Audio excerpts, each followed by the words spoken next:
Қайырлы күн достар, бүгін сіздермен сүзбелі творожный печеньесін дайындайтын боламыз.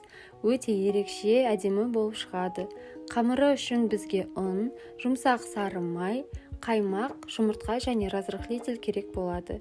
Ең алдымен 2 жұмыртқаның сарысы және 1 толық жұмыртқаны біріктіріп аламыз. Және оның үстіне қаймақ, жұмсақ сары майымызды саламыз.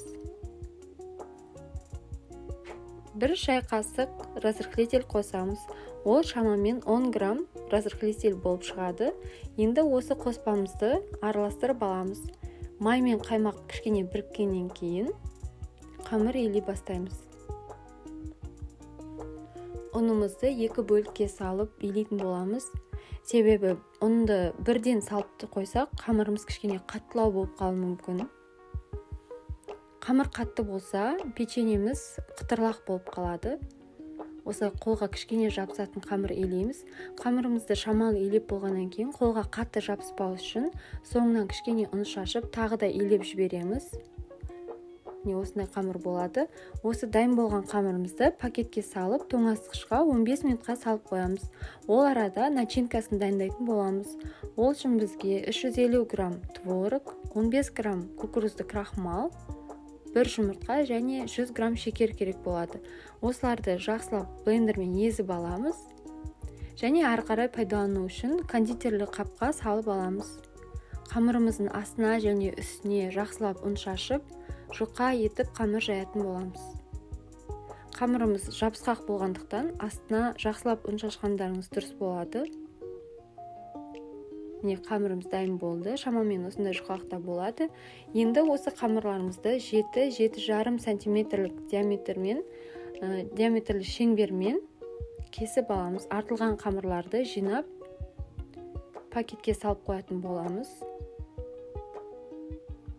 Стаканмен немесе бокалмен кесіп алсаңыздар да болады. Қатты үлкен болып кетпесе болғаны. Осылай начинкасын бетіне қойып шығамыз.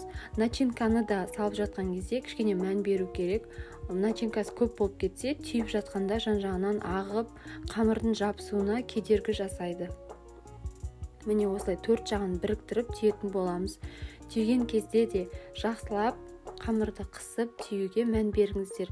Өйткені разрыхлитель бар құрамында, ол пісіп жатқан кезде ісініп, ажырап кетуі мүмкін. Осылай жан-жағын жақсылап тартып, біріктіріп, және біріккен жеріне екінші рет тағы да біріктіріп, қысып, осылай жақсылап түйеміз. Көбелекке ұқсаған әдемі печенье болып шығады, ерекше. Осы печеньені дайындасаңыздар, өте қуанып, сүйсініп жейтін болады. Өйткені ерекше, әдемі және нәзік. Тартып, шетінен біріктіріп қоямыз.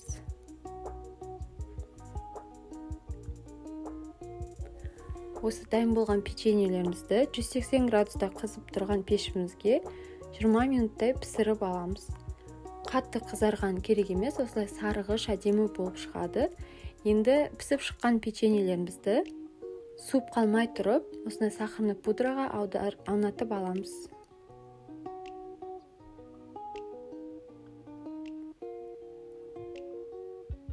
Балаларыңыз, қонақтарыңыз осы печеньені бағалайтынына сенімдімін. Міндетті түрде жасап көріңіздер. Ас болсын, ұнаса лайк басып, комментарий қалдырып, менің каналыма тіркеліп қоюды ұмытпаңыздар. Рахмет!